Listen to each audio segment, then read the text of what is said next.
Okay, Alex, you said that your group or you yourself is trying to create awareness of Philippine history in Canada. Yes. So how are you trying to achieve this? Okay, so the group's name is Kamalayan. So we are just basically a gathering of different Filipino-Canadians that grew up here that are trying to discover our history and culture. So one of the things we do is we provide history workshops.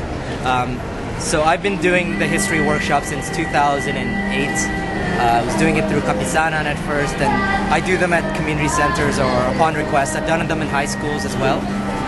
So yeah, so the whole goal is just to first to tell Filipinos about their history, and the history I tell is from the point of view of the people, the masses of the people in the Philippines. So often a lot of the history that I'll give is a little bit different from the mainstream.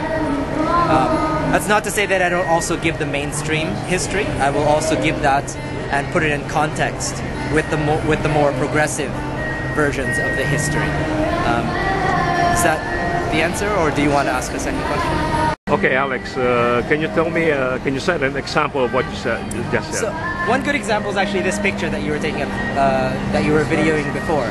So, one thing that most Filipinos in Canada and Filipinos in general seem to have forgotten is the part when the Americans came. So this photo is from Coney Island in 1902, when the Americans had just finished the official conquest of the Philippines. Aguinaldo was captured, the Filipino-American War is officially over, and they took Filipinos from different tribes and they brought them to America.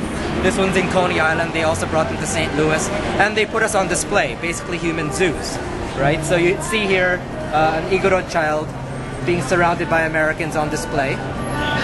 And this is something that most Filipinos seem to have forgotten. That when the Americans took us, they took us with much violence. They killed 1 in 10 of us, which is not usually talked about in the history books. So they took 1 in 10 of us. There was in Samar, they killed everyone over. They were ordered to kill everyone over 10. They put us in concentration camps. It was the origin of the term "gook," for example, that they still use today to describe Asians in wartime situations.